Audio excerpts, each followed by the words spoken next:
Preaching on the yeah.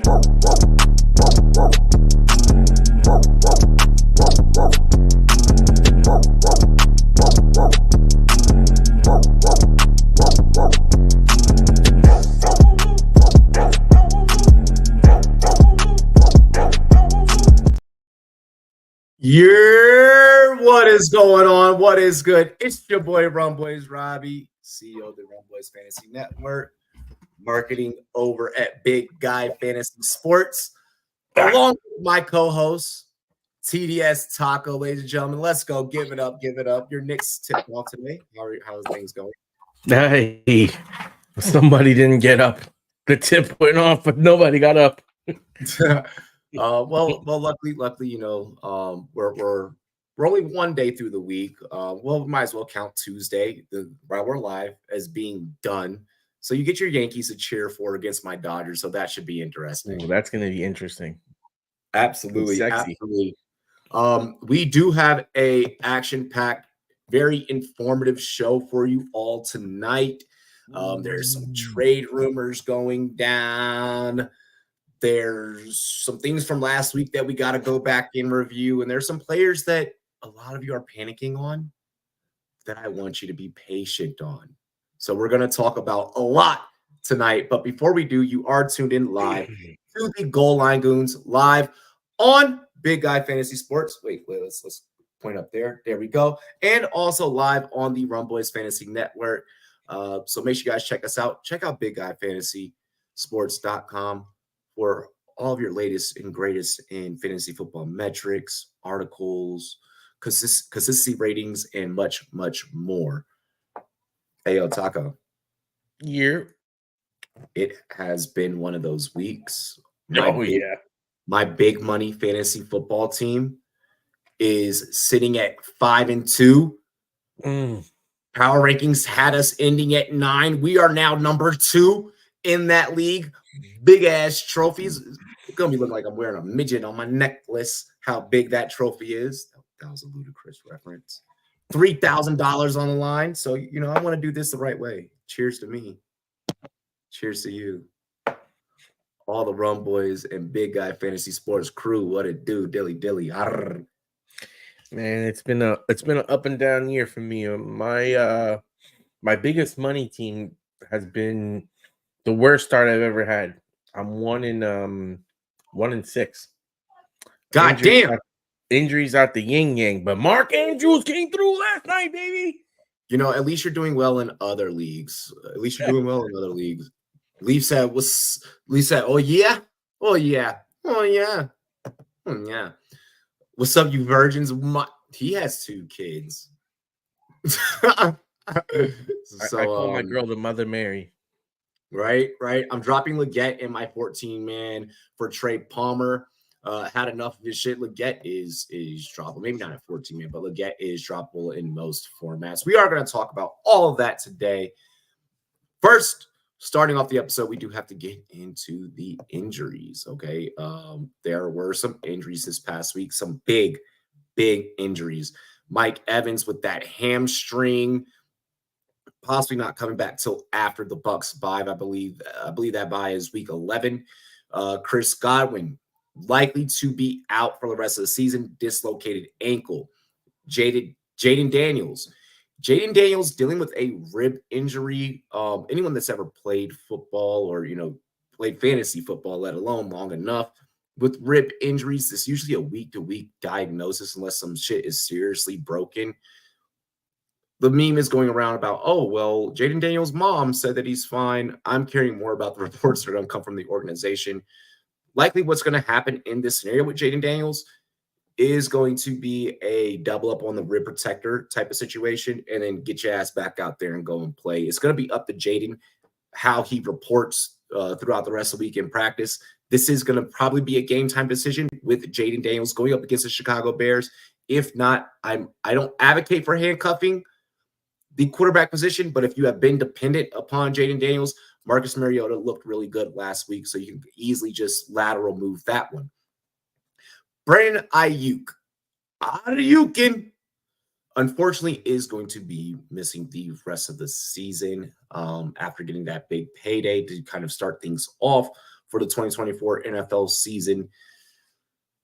It sucks, but we have a way that where we're going to be able to navigate around, the Brandon Ayuk, the Deebo Samuel injuries. We got some talk for you guys throughout the show. Juju Smith-Schuster was already coming into last week's game with the ailing hamstring. Should have probably not played through it, tried to play through it, re-aggravated it, went down. I just mentioned Deebo. DK Metcalf going down, waiting to see how that one shakes up. Pop Douglas went out. You probably weren't really starting him too much. Same with Aiden O'Connell and Tyler Huntley. Unless you were in a 2-quarterback league, those 2 quarterback injuries may not have been affecting you too much. Anything you want to add to the quarterbacks? You're muted. I don't know how. Yeah, no. I mean, I think this injury list really hit a lot of people in the fields, especially with all these wide receiver twos seemingly that are going down. Evans, Godwin, Ayuk, Deebo, DK. You're talking about like the heart of like the second and third rounds for players making draft picks on wide receivers. So these are some significant and substantial losses. Demario Douglas, we were just talking about him last week, is someone that's showing some promise and could be a waiver wire darling. And then first time he really gets this opportunity to kind of like start to run and start to build trust and equity with us, boom, he gets into an injury. So now it makes the situation even more cloudy because ideally it's a perfect scenario, but if you can't stay on the field, then everything is for naught. So I think in the wide receiver game, they went down like running backs this week. Yeah, I agree with that. I agree with that. Which kind of goes into what you're talking about with like the running backs. Why I've been advocating for having heavy running back depth, being strong at that position, trading for that position, because you can kind of do some things with your flex spot. You're going to want to be having those guys strong. Wide receiver depth is starting to dim itself a little bit. So excited to see how we navigate throughout these next couple of episodes. We are getting into playoff push. We haven't gotten to our playoff push episode yet, but definitely anxious to see how things shake out. When we talk about Ayuk, Juju, Metcalf, Godwin, Evans, those guys being out, very detrimental, make or break pieces. JMO lay off the goods. Yes, JMO also is out for the wide receivers with that 2-game suspension because of PEDs.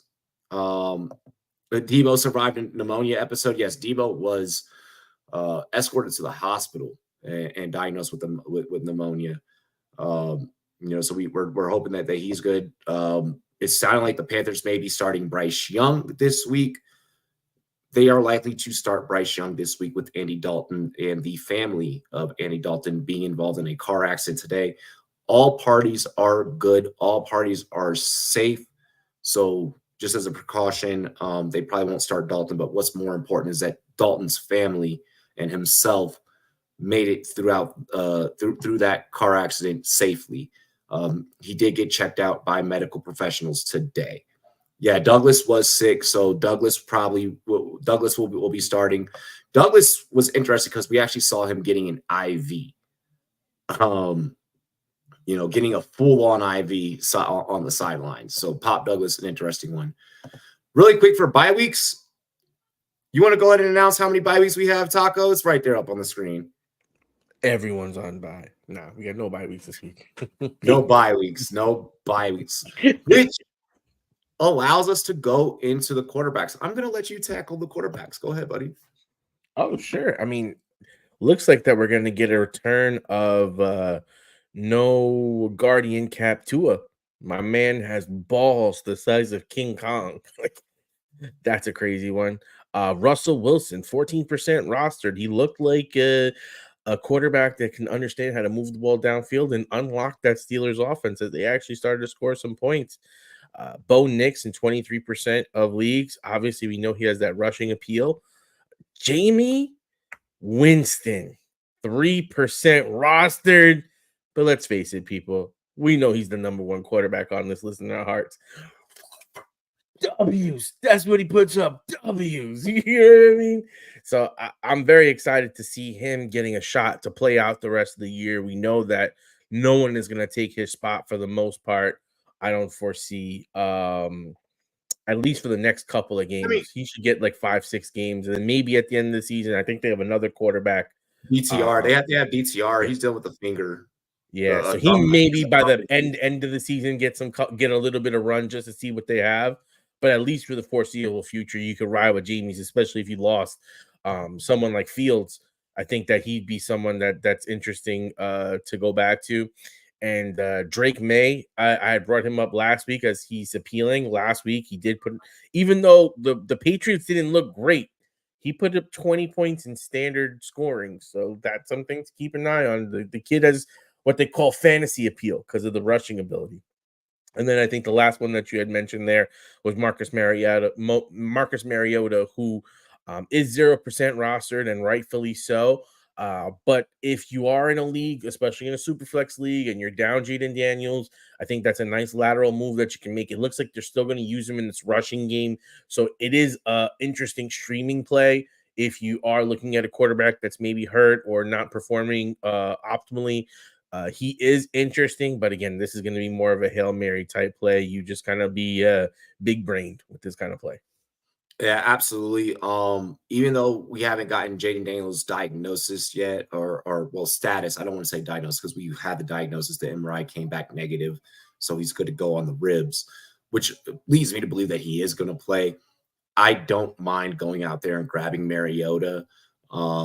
Maybe like myself, you were rostering 2 defenses, so you were able to, go ahead because of matchups. You were able to go ahead and drop one.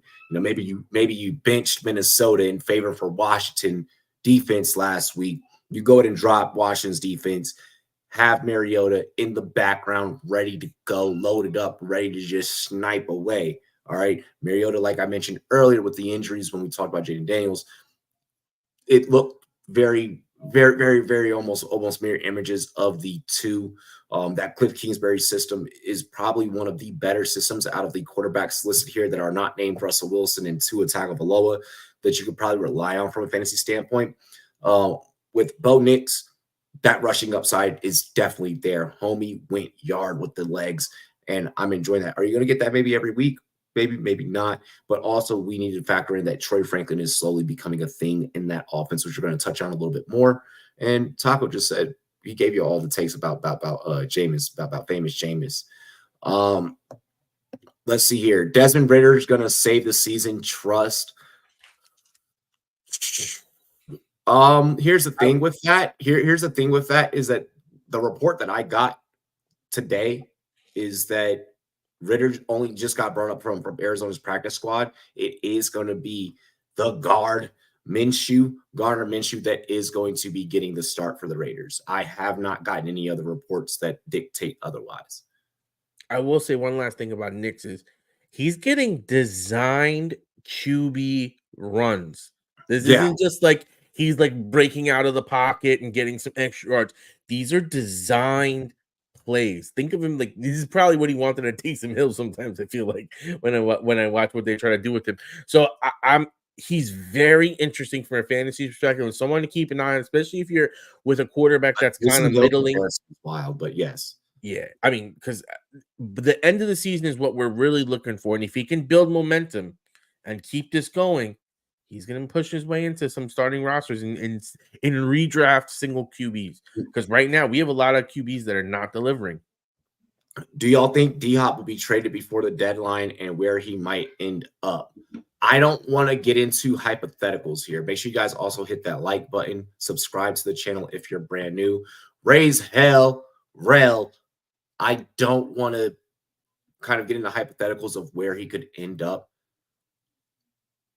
Do I think that he'll be traded? Yes. With D-Hop, how much interest is going to be drawn?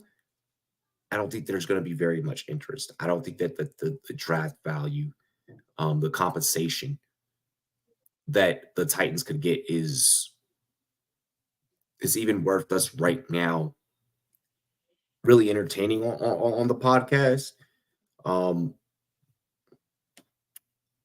As far as where he could end up as of right now, I think he could end up right where the hell he's already at. Just because interest isn't going to be high. You got to put up stats in order to draw interest. So there's that. There's that. Right now, he just looks like he looks like a receiver that's not going to be worth going out there to go and get. And I don't really want you guys playing D-Hop in fantasy. I want you guys actually dropping D-Hop. Real, we'll answer questions. Cooper Kupp requests a trade, wide receiver 2 for Steelers behind. We're going to talk about that. We are going to talk about that. Let's get through the important stuff though right now. The stuff that actually is going to make or break your fantasy lineups and is going to actually help you towards a championship. I want to talk about the running backs that are available on the waiver wire. My dog, Ray Davis. I don't like seeing Ray Davis at 28%. If you have James Cook, you need to have Ray Davis rostered as a handcuff right now. Right now. Because likely if you have James Cook, from the data that I've been looking at, you're likely above 500. You're likely looking at a playoff spot, a playoff appearance. You need to be protecting yourself with having Ray Davis. If you got James Cook and you're likely looking at playoffs, even if you're not, you need to be rostering Ray Davis. Even if you're not at 500 and you're not in a trade scenario, when we talk about panic or patience, I don't want you panicking on Cook. I don't want you panicking on Ray Davis's output because he got the touchdown. I want you handcuffing these two.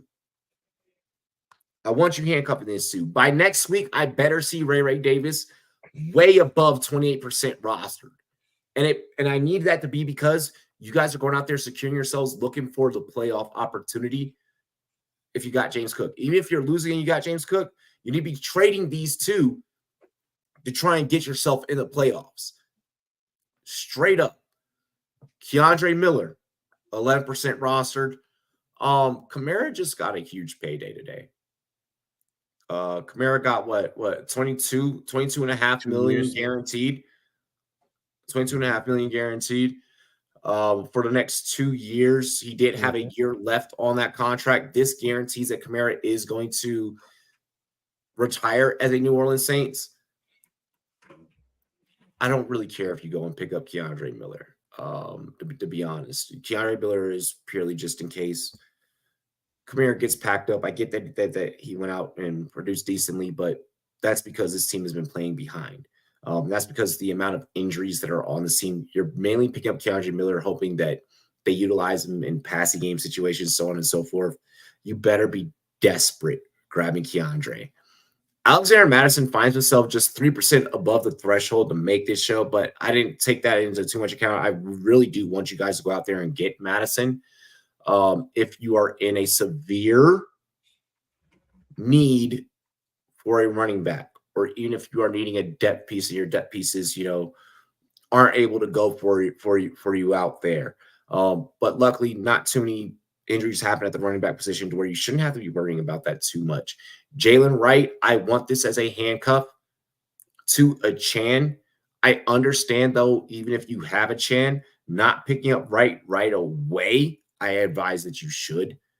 But I understand if you don't do it right away, because Tua coming back, that is going to open up the passing game more. That's going to put Tyreek back, into being fantasy relevant. Jalen Waddle back into being fantasy relevant.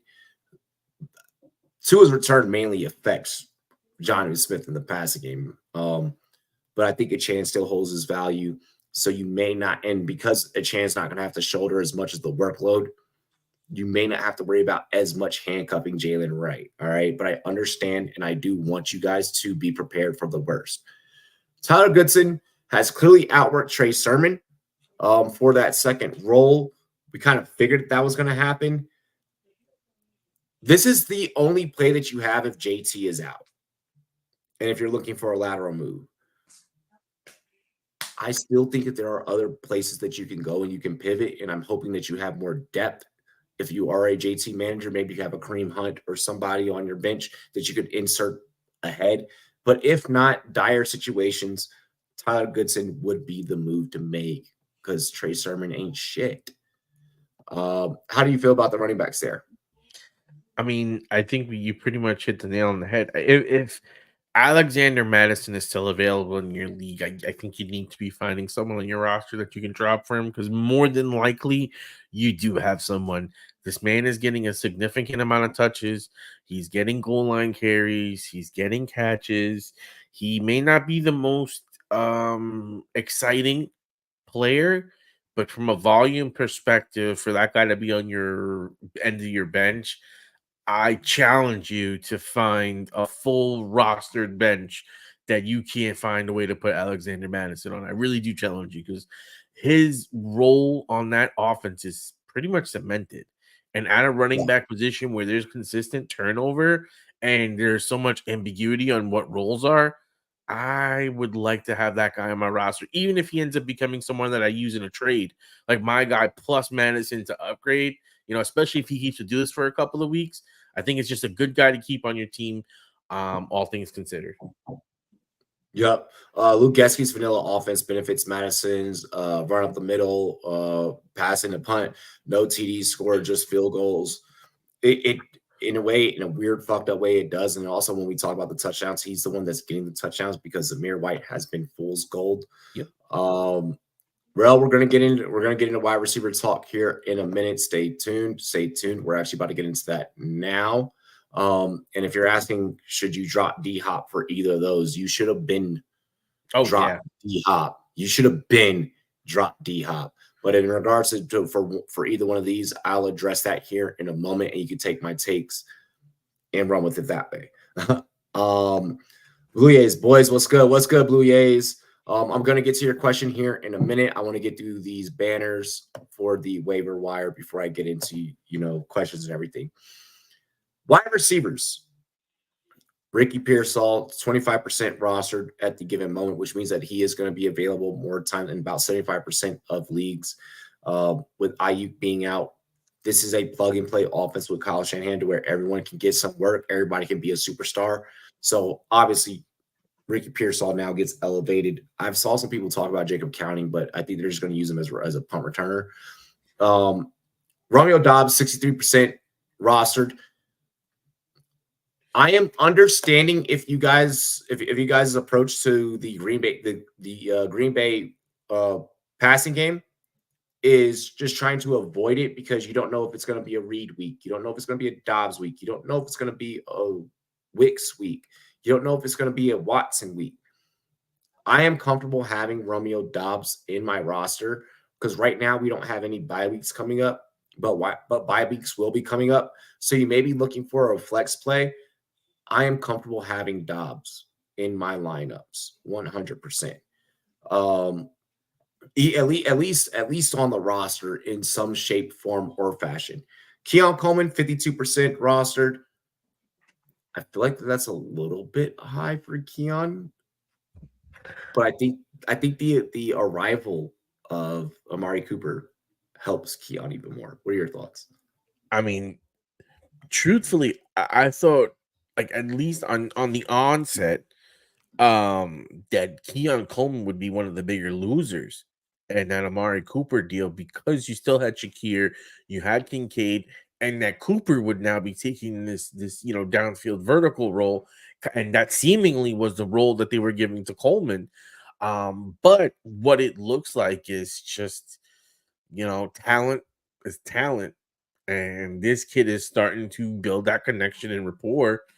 And he's had the rapport with Josh Allen. We see the videos of Josh Allen trying to pop out and scare Keon Coleman and shit. And they're close. They're close. It just hasn't clicked yet. Yeah. It's like we haven't seen that on field that makes us go and like, oh my God, I need me some Keon Coleman. Like, we just have flashes where it's like you get a half chub, but you can't complete the job. Right now, it's starting to look like, okay, buddy, but it's not consistent yet. I don't think we've seen it for 2 or 3, 4 games yet. So if he can maintain this is something that could be very interesting. And with this talent and with this upside, I've seen it in many leagues. I dropped him in 1 or 2 leagues, and people were swooping to get him right after I dropped him. So definitely is someone I would grab. Definitely. Okay. Juwan Jennings sitting around 36% rostered. I'm shocked, honestly, that this is sitting at 36%. I would prefer this to maybe be a little bit higher just because of how up and down the wide receivers have been for San Fran. I feel like this should have been something you could have kept in the holster. So I want you guys going out there getting Juwan Jennings. Everyone wants to try and ooh and ah over Ricky Pearsall. That's going to be a lot of your super heavy dynasty analysts that are going at that take. Juwan Jennings has the report with Purdy. You're going with Juwan. Yeah. Look at this. Troy Franklin.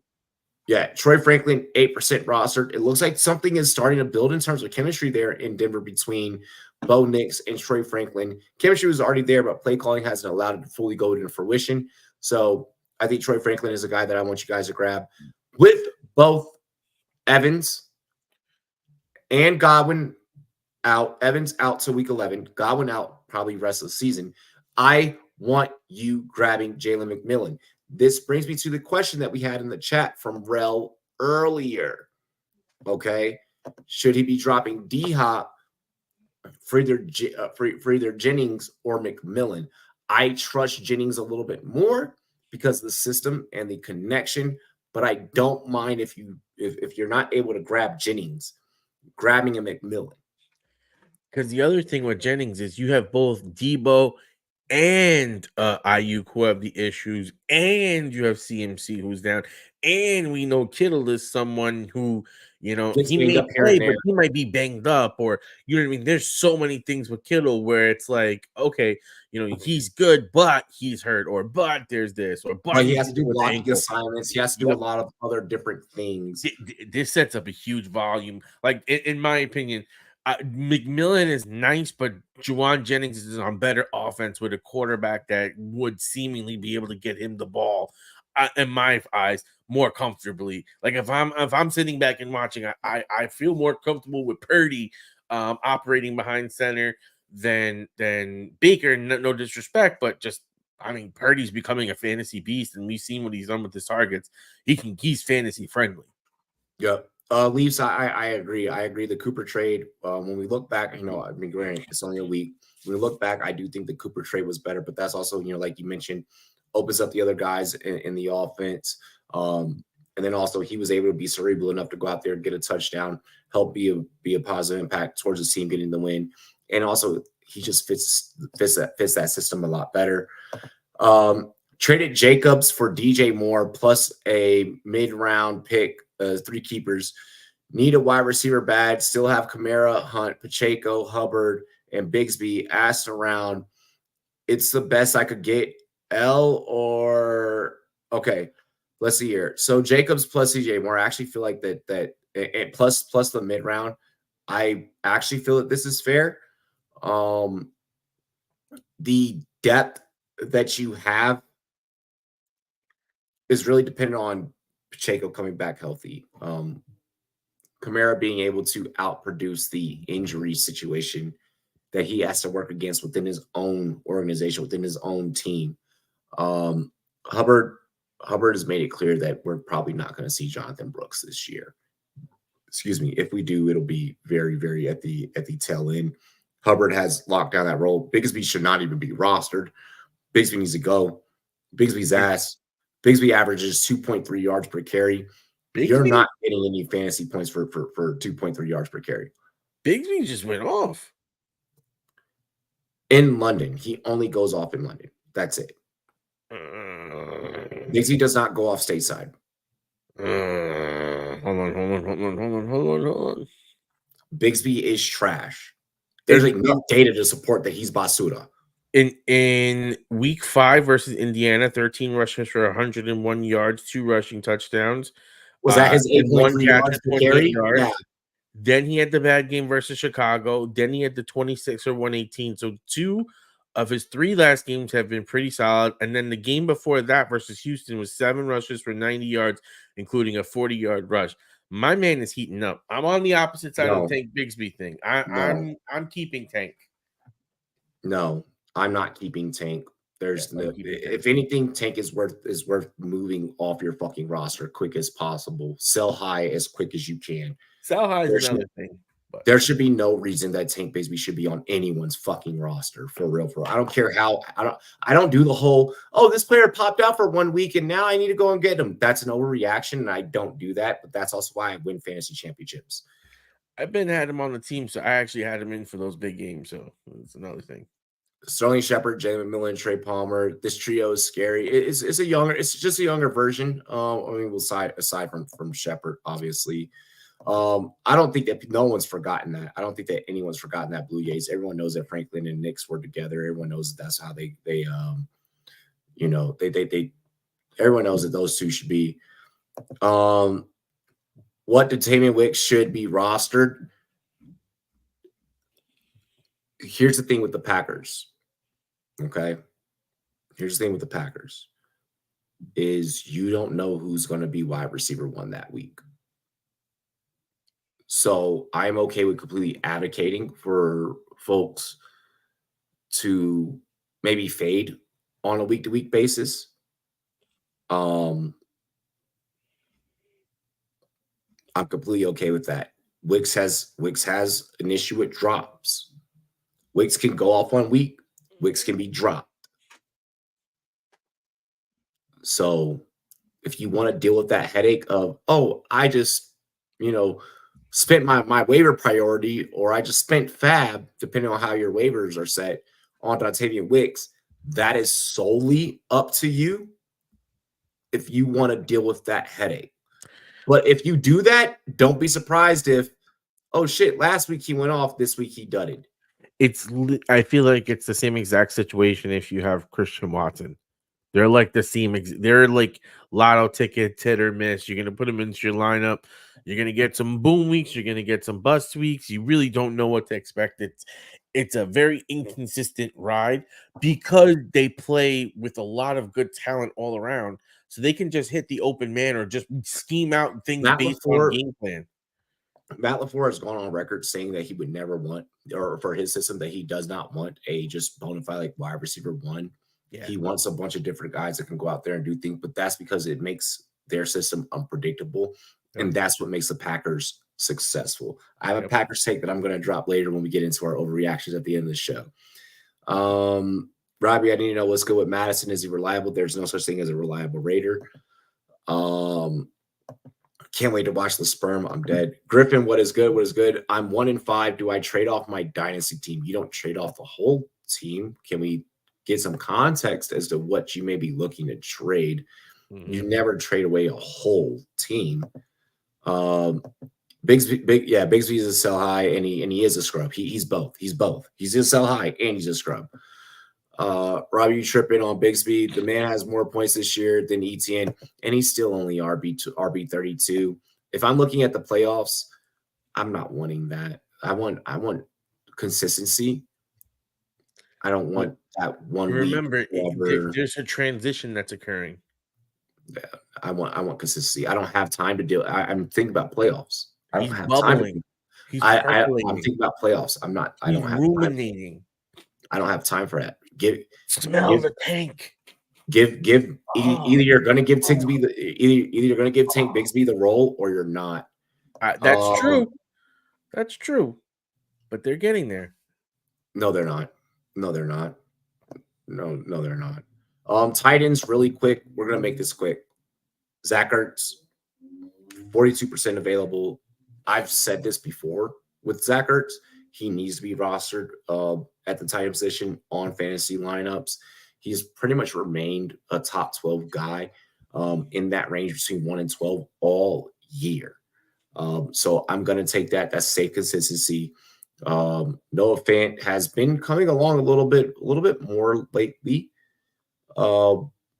I'm okay if you grab Noah Fant with the tight end position. I do want to make sure I hammer home. You need to be okay with an 8-point floor. I hammered that home last week, and it seems like that worked out for a lot of people. Jontavian Sanders is out there for at least, and he's accounting for at least almost 67% of the targets on that Carolina offense. He's not doing anything with that target market share, but if you're in a really bad position, okay, sure. Jonnu Smith worries me a little bit. I know he had a big week last week. Jonnu Smith becomes an afterthought when Tua is in the fold because Tua is looking at all the other options but a tight end. Tua traditionally does not pass heavy to a tight end. And then also Hunter Henry. Hunter Henry, 29% rostered. Hunter Henry gets an uptick because, well, rookie quarterback's best friend is usually a tight end, and Drake May has been making him relevant. Anything you want to add with the tight ends? Probably really should. I mean, Noah Fant, I've been saying it. It's just a reliable target, especially when you have a lot of inconsistency at the position. He may not be a home run hitter, but you get a couple singles at that position. It's better than nothing. Yep. Peterson's also probably going to get fired, so who knows what they're going to do at running back. I love that you brought that up. Yes, that's another reason why I'm not investing in that. Otten go for yard. I feel like enough people, the reason why we didn't put Otten is because enough people have caught on. So me giving you information that there's no way he should still be out there, but I did see in a couple of leagues he's floating. I mean, no, he's still probably going to be out there for a lot of leagues. I mean, because you got people that are. He's been at the tight end. He's been hella consistent, and there's bye weeks coming up. He's out there for 83% of the snaps. Yeah, and for a tight end with bye weeks coming up, like to me, it's like okay, like between injuries and bye weeks, that's the perfect guy.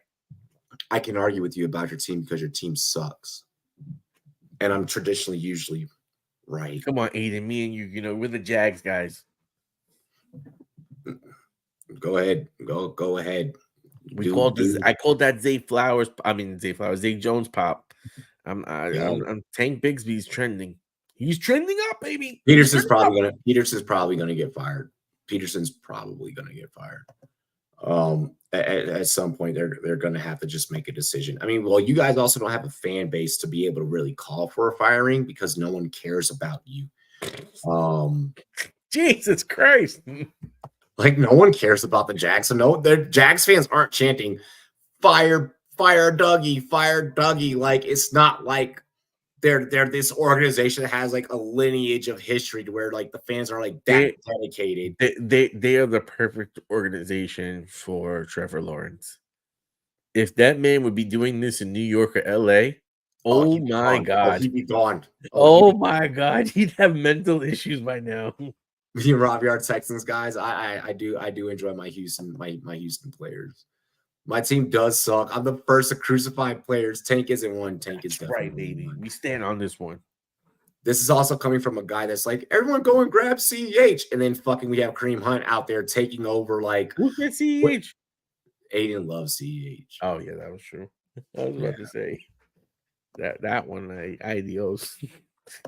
So that covers all the waiver wire priorities. We're actually getting through this episode pretty fast. I like it. You hear about the Cooper Kupp trade rumors? Yes, I did. So for those that may or may not have heard, reports have flown around the NFL today that the Los Angeles Rams are seeking a trade for stud wide receiver Cooper Kupp for a second-round pick, and the Rams are even willing to take on the salary hit of Cooper Kupp. Thoughts on this trade, and where's a solid fit that Cooper Kupp should probably land? By the way, the sources that I know that are offering for him, I know that Pittsburgh is in the running. I know that Kansas City is in the running, and I think I want to double check. Let me scroll through my text messages. Wow. I want to confirm that final team, but what are your thoughts? You just named the team that it would be Wow. You put him with Mahomes and you just say, hey, listen, you're not going to have Rice for this year. You're not going to have Rice for most of next year.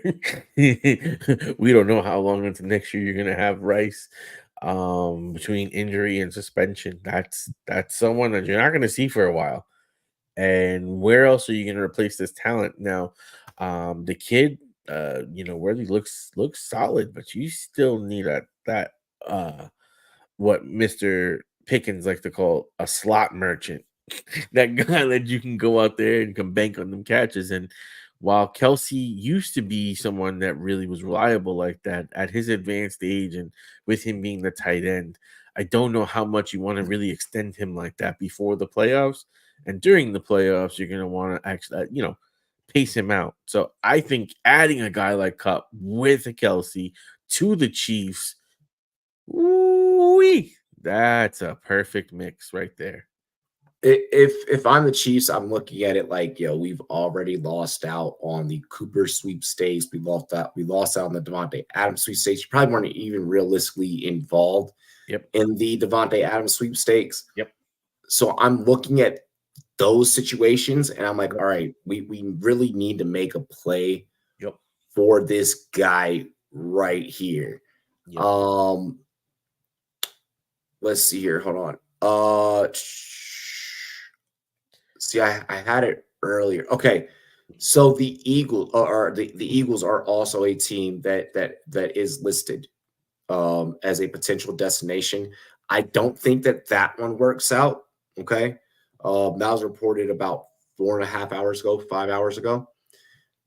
I don't think they could potentially be a destination. To me, that's just weird. What are you giving up in order to get him in return? I mean, obviously, it sounds like the Rams are pretty steadfast in it being a second, and then them assuming the salary. And I assume that the Rams are saying, hey, we'll assume the salary because we already saw what happened with, the Ayuks, the Amari Coopers, the Devontae Adams, where obviously a second is really what everyone is wanting in terms of compensation. So in order to get that compensation, we'll take on the salary, so on and so forth. I really think it's Pittsburgh. I think that it's Pittsburgh because one, with Russell Wilson kind of stepping in, which we'll talk about a little bit later, able to stretch the ball and push the ball downfield. Two, if I'm Pittsburgh and I know that Kansas City is trying to make a push, I'm trying to X out their push at any and all cost. Make their season suck as much as possible to make my season that much better. So I do believe that there is a chance that the Pittsburgh Steelers make a very serious push. They've been in trade talks with every single free agent wide receiver that has came available. Their name's been brought up time and time again. So wholeheartedly, I think that Pittsburgh finally pulls the trigger and gets what they've been wanting. They have the defense already on the other side of the ball. Health hasn't been too crazy of a issue where that has been an issue with Kansas City. If I'm Cooper Kupp, I'm looking at Pittsburgh. I'm like, I can go over there and I can do something new and I can really be him. Does that suck for George Pickens? Yeah, but you know what? Pickens is already a head case as is. So that's just my opinion.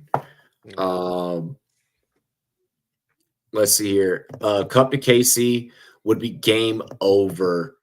Would it though? Mahomes his arm has not been great. Slowed me to wake TD up. I heard Stafford may be going to the bike. That is not all right. I'm going to debunk that now. I am debunking that now. That report did not come from a viable source. And I'm not saying that person who used to be a former coworker at a certain company could potentially not be right, but I'm going to lean more towards the side of them not being right because you're not Rappaport, you're not Schefter. These guys, the insiders are going to get the fucking news first. And it was only the one source and the one person that put that out there. That person has just as much credit as I do, going out there and saying something outlandish. So that's the way that I play that report. Just complete hogwash. But the Cooper Cup report does hold weight. Second round pick, or fuck you guys. And it sounds like that's where the Rams are at. Robbie talking shit about my team, like the Commanders weren't Panthers level, being laughing stock of the league the year. We're top of the division. Are you talking about last year? Last year's irrelevant. So, but credit, you turned it around. New owners help a lot. Absolutely. Absolutely. Vikings and Rams want to swap guys. Yeah, that's not going to happen. That's literally not going to happen. I have Cup, would sell the shit out of him if he goes to KC. I'm dead. Rams just sound like they're cleaning house. I don't think that they're cleaning house. And I don't think that we necessarily see the Cooper Cup trade go down. But it sounds like that they are entertaining offers. What I took away from the report is you're entertaining offers. I did not take it as this is for sure going to go down. It wasn't like the Devontae Adams thing where I was like, okay, that's definitely happening. I don't know if Coop has the same value. I feel the way McVay uses him is so unique. Coop is gonna get value no matter where he's gonna go because any coordinator is gonna feel like they can plug and play him. However, hope he goes to the Eagles. I'm done. I'm dead. Eagles brother, already gave up a third. Yeah, the Eagles probably couldn't afford it, which is why I don't think that that's gonna happen. Pollard and Downs for Kyron. If you can pull that off, I don't think the Kyron owner. I think the Kyron owner would smoke rocks if he chose to give you that. But if you can pull that off, that's an amazing trade. You hustled them. Mahomes can truck with a dad bod. I'm dead. It wasn't Dov. Dov took the report from someone else.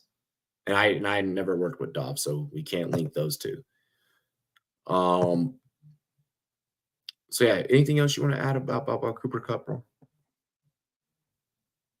You're muted. No, just we know that he's one of the beasts, and it'll suck to see him leave that scenario in the Rams where he gets those insane amount of targets, but it's about time for him to get traded with that body breaking down. So hopefully it goes to one of these two teams because I do think it'll be fantasy friendly. Yeah. Someone that brought up in the comments earlier about it seems like the Rams are kind of, like being willing to clean house. And I don't think that it's that they're willing to clean house. I think that, hey, buddy, your body's breaking down. You're older. We want to get ahead of this situation before we can. Hope you understand. I don't think they're cleaning house whatsoever. I don't think we've reached that point. Should I pick up Drew Lock just in case Daniel Jones gets benched? I'm in a 12-man league, 11-man roster with a 13-man bench, 2 QBs starting each week. Okay, so knowing that it's 2 QBs starting each week, you're in a 2 QB league is what I should state, Hunter. I am okay in that one scenario, handcuffing a quarterback. If this was single QB, you're not handcuffing a quarterback. No, yeah, just because of the way this roster breaks out, that doesn't make sense. And I wouldn't handcuff a quarterback. No offense, Taco, in that particular offense. And hell, DeVito's been the best one in that offense. For God's sakes, we don't even know how this thing ends up going. Yeah, no. I wouldn't be doing that. QBs are gold in my league. They're still we kind of mentioned earlier about the different quarterbacks that are available. I'll go and I'll throw that back up. Tua is available in 40% of leagues. Russell Wilson available in 14%. His kind of league, Winston and Winston. If you still have a shot at Drake May, definitely get Drake. Yeah, this is the list of guys that I would be going after. And if I were to rank them, it would be Tua, Wilson, Mariota, Winston, Nix, May. If I were to rank them up as priority.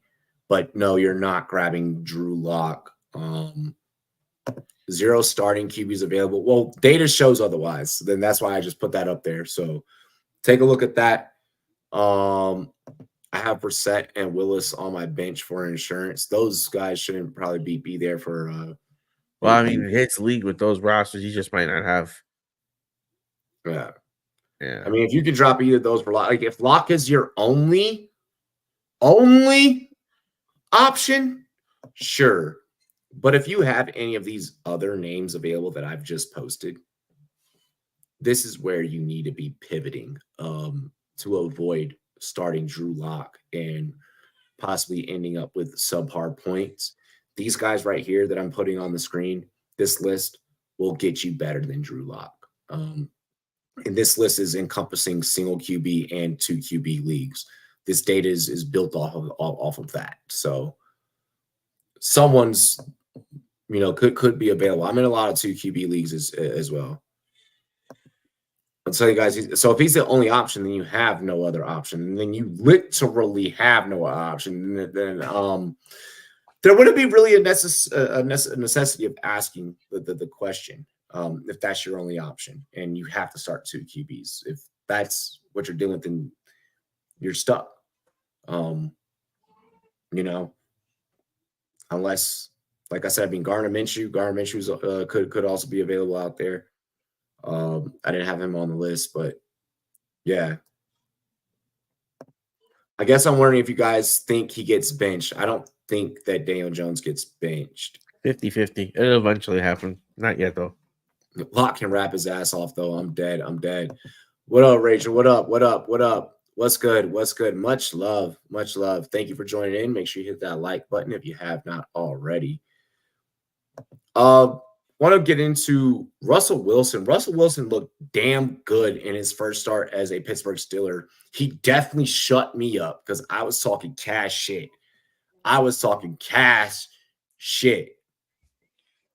Can Russell lead this? Can Russell lead this team to playoffs and help this team win football games? Have they finally found their guy? What was I saying earlier? I was hey, saying, I'll give you that one. You were right on Russell. Like it just like he wasn't playing that great with the Broncos, but it was a bad situation. But at the end of the day, Russell Wilson is still a good quarterback. And when you look at how we saw the resurgence of some of these other veterans, why not Wilson? You know what I mean? Because he's Mr. Unlimited. He is. Unk still got it. Unk has definitely shown that he still has it. Yeah. No, I'm definitely in there for the revival of Russell Wilson. I am buying. I am mad that I didn't keep him on my SFB team. I had him for pretty much the whole year. I'm a believer in the guy, and I think there was a horrible situation with the Broncos and him having this resurgence or this chance to come out again. He wants to prove he's a Hall of Famer. There is a lot of legacy on the line for Wilson, and people underestimate the chip that puts on your shoulder and the depths that it could take you. Look at and I hate to go into like my cartoon anyway, but look at guys like Vegeta. You know what I mean? You have something to chase, or you get put down on that pedestal. Now you're gonna do everything in your power to get back there, and that's what it looks like Wilson has done because he came out looking phenomenal, looking like a guy that had won Super Bowls, that was talked about in the highlight, that did get a big contract, that was someone that everyone looked at as a future Hall of Famer. So I'm happy to see him back and still showing something in the tank. Now he doesn't have that long in the tank, but he got a couple more years. I feel that definitely a couple more years. He's shown some up and downs through his career, but I mean, as far as when we just talk about heading into week 8, motherfucker, you're playing against the Giants. I'm playing you against the Giants. Like I'm starting Russell Wilson where I can up against the New York Giants. Do I think that Pittsburgh has found their guy? I feel like that it's an overreaction from this past week. So I don't want to fully, buy in. Don't get me wrong though. He has created, he has led the league in downfield passing. I mean, whether it was him with Cortland Sutton or, him with his guys in Seattle, and he made tons of them, superstars. I'm willing to explore it's the Giants again, like I mentioned. He's going to go out there and dominate. I think that take this Monday night game against the Giants with a grain of salt. But I think that game will also simultaneously answer some of our questions of whether or not he's going to be the guy for Pittsburgh. Pickens just wanted to moss him up. Well, Pickens hasn't done that, and God knows when. He just gets highlight catches, so he got too excited catching more lob passes. I'm dead. Rate my team, Robbie, 14 team, full PPR. Kyler, double J. I'm assuming that's Justin Jefferson, Drake London, Gibbs, Pollard, Chase, Brown, AJ Brown, Mostert, D Hop, Stafford, McBride, Aubrey, and I'm streaming defenses, and I got downs too. I'm gonna keep it real with you. Let me see. It's a 14-teamer. It's a 14. I think it's Chase Brown. Oh yeah, Chase Brown. Okay, yeah, Chase Brown. Yep. I'm sorry. Let's see. Kyler, Justin Jefferson, Drake London, Gibbs, Pollard, Chase Brown, Mostert, D Hop, Stafford, McBride, Aubrey. Once we get past Chase Brown, I don't like the team. Once we start talking about the depth pieces and the bench pieces, I don't like the team. I like everything.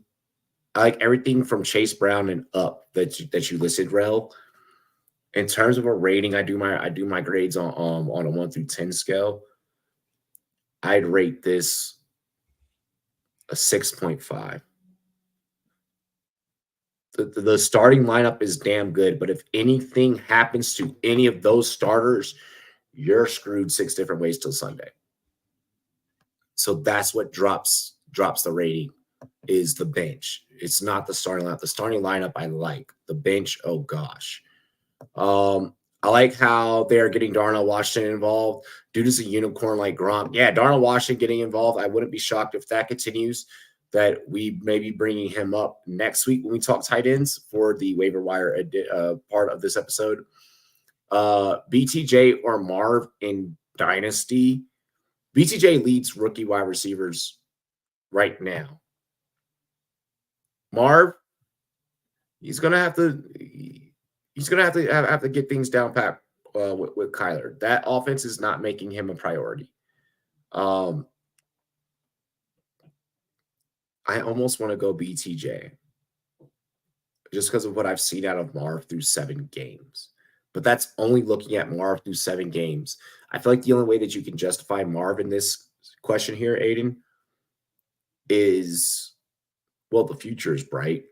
Well, I don't have any data on what the future is going to look like. There's not even strong enough relevant data right now that shows what he's going to do and what he's going to produce. So that's why. I hated Pickens last year, but he deserves some credit. Career highs in separation. Yeah, he's doing his damn thing. Help me out then. Should I go crazy on the wire? I'm 5-2 right now. If you're 5-2, I don't want you to panic. Let's not use the words go crazy. Mm-hmm. But I would say if you missed the beginning of this episode, we went through the waivers of who's available. That's how you should be looking at, and you should be looking at it. Because we just did a whole episode. We're going to wrap it up. But we've done a whole episode about waivers, and giving advice about waivers. If D Hop definitely is droppable. Brandon Aubrey, you may be able to find or trade for a better kicker. Go find that Cowboys fan and give him the kicker. If you're streaming defenses, I advocate for that. You're probably not going to be able to get the Broncos defense this week. Why the Broncos defense isn't 100% rostered, I don't know. But Broncos will be a good defense to play this week. Kansas City would be a good defense. Yeah. So I'll take that Chiefs defense. Absolutely. Also, Detroit versus Tennessee is a matchup I would chase. Yeah, Detroit versus Tennessee. Those are the big ones that I'd really want you to. Also, New Orleans. The Chargers versus New Orleans. Yeah, Chargers versus New Orleans. Yeah. But fuck, we were getting there. Chill. Yeah. Man, don't rush me. We got to smooth it out. You know what I mean? Fuck. But yeah, so that's the way I'd be playing that. Uh, Devontae Adams and Aaron Rodgers. Let's play panic or patience really quick. Aaron Rodgers and the New York Jets came up short yet again, despite bringing Devontae Adams into the fold. Are you ready to stick a fork in this team, or can they turn this season around? Okay, from a NFL playoff perspective, they're cooked. They're not making the playoffs. They may make a good run. They might get a miracle way in, but for the playoffs, they're cooked. Okay, from a real fantasy We perspective, here for you, Ro. they are starting to heat up a little bit.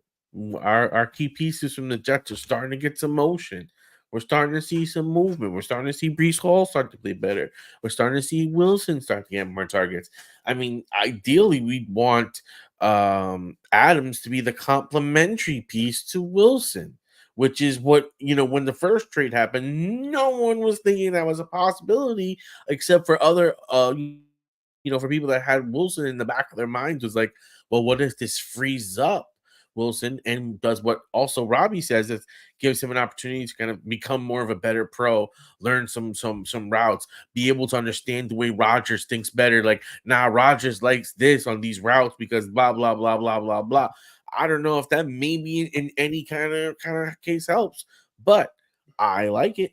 It's moving up from a fantasy perspective, from a shares of Wilson, I'm not moving. Shares of Hall, I'm not moving if I have them. If That's anything, good I'm shit, going bro. to try Do to that. Do attract that, them. bro. Do that.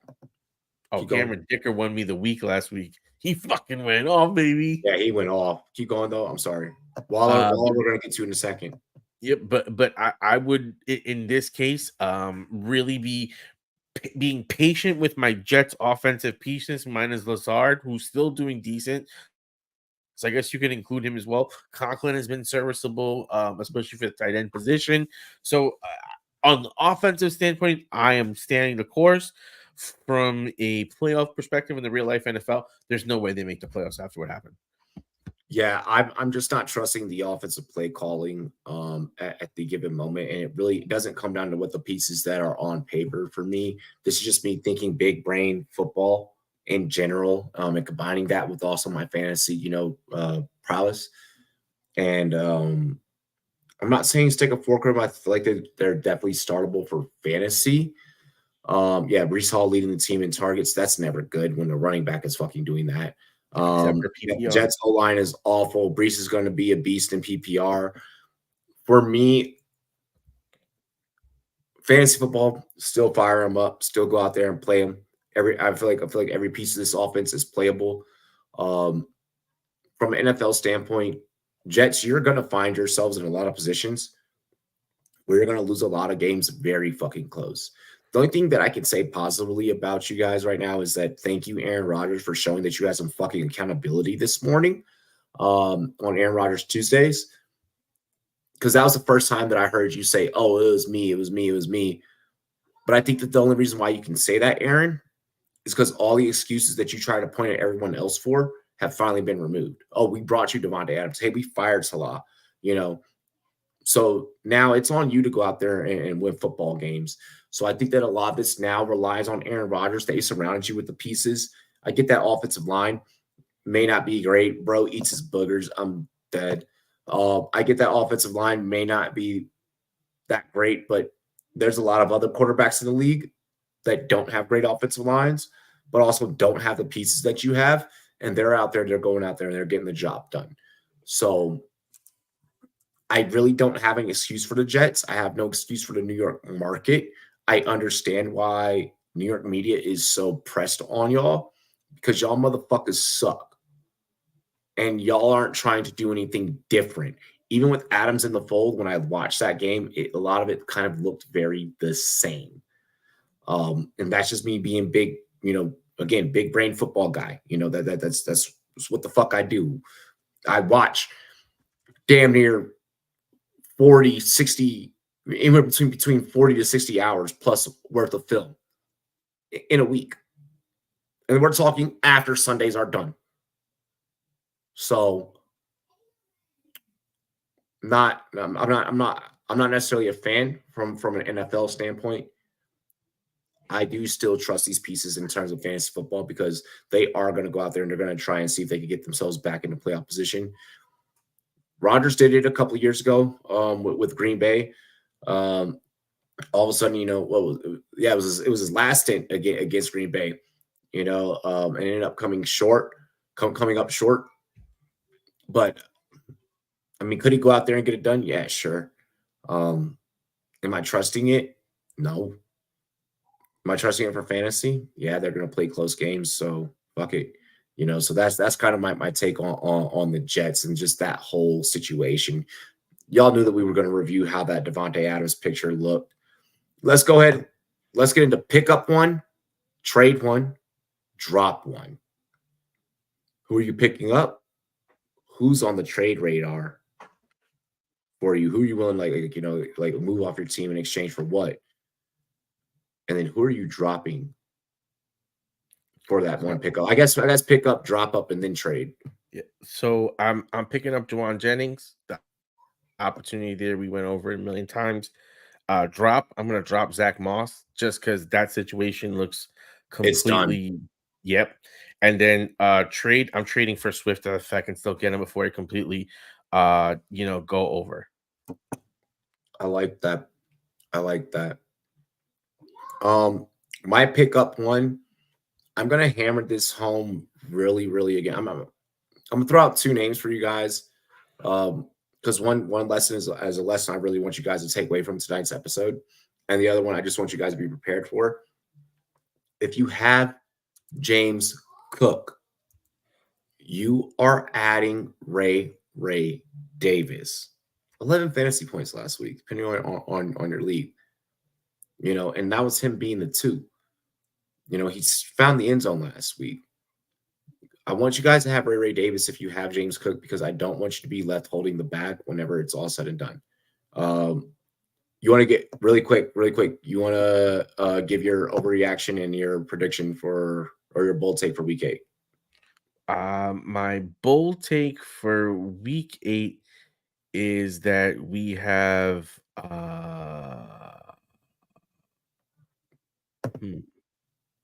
that we have Kareem Hunt continue this blow up that he's on, and then he continues to push up into being an RB1 on the season, looking like a fantastic waiver wire pickup that we had for you. And then my biggest overreaction here is that this Evan Ingram hype train is going to be very up and down, and I might want to get rid of him. Okay. I respect it. Go ahead and take care of the baby, brother. Love you. Appreciate you. I'll catch you next week. Catch you next week. Thank you, brother. My other pickup one that I really want you guys to harp on, though, is Juwan Jennings. I really want you guys going out there and getting Juwan Jennings. I think that is beneficial for your fantasy lineups, especially if you lost an Evans, a Godwin, a Debo, an Ayuk. Namely your 49ers players, I want you to just pivot and go and get Juwan Jennings. My drop one is going to be Xavier Legette. I am done with it. I am not going to keep experimenting with it. Realistically, he has only had one startable fantasy week throughout the season, and we took advantage of that, and now we're done with it. We're done with that experiment. The passing game just isn't flourishing the way that it could or it should, and now, given the accident, again, prayers to the Dalton family, Bryce Young is going to be starting, so we kind of already been down that road at the beginning of the season. No need to go down that road again.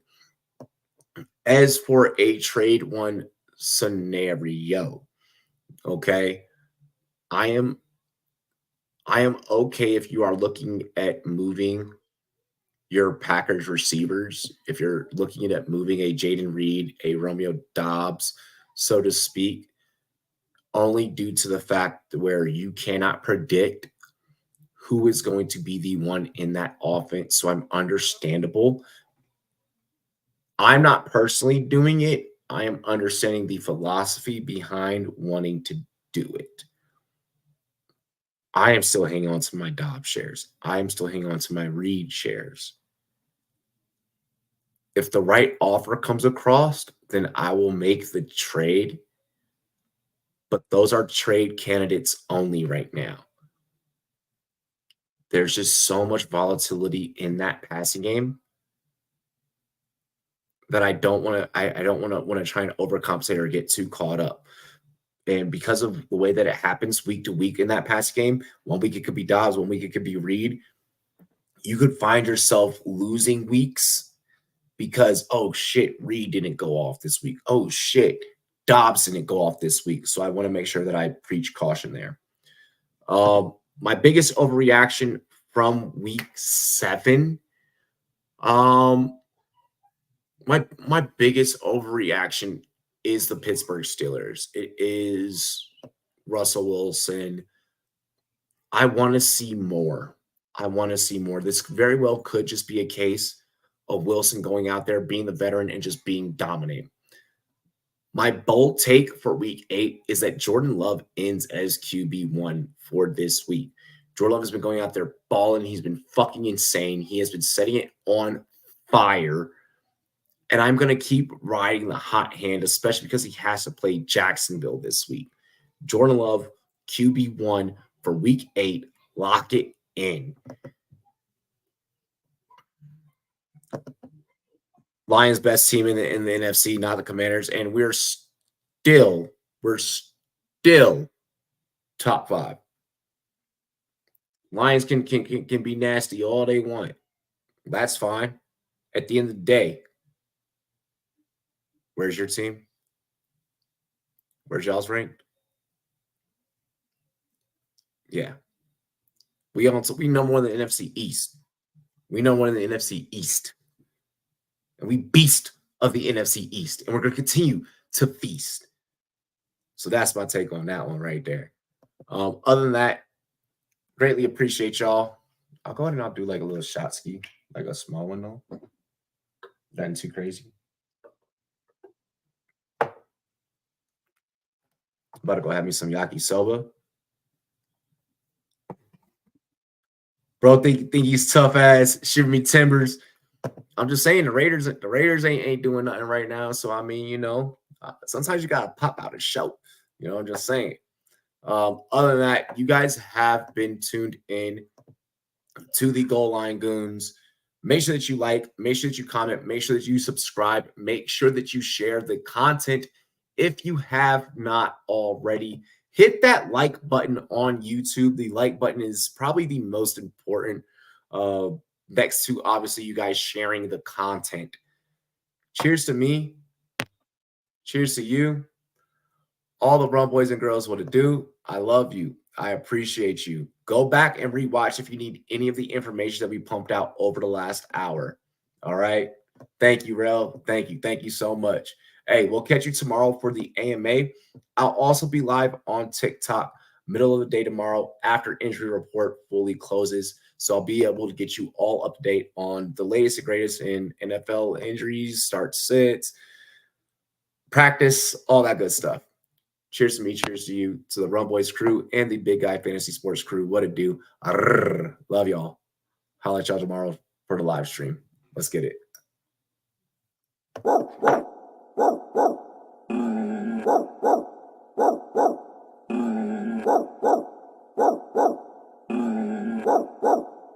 Preaching on the, yeah.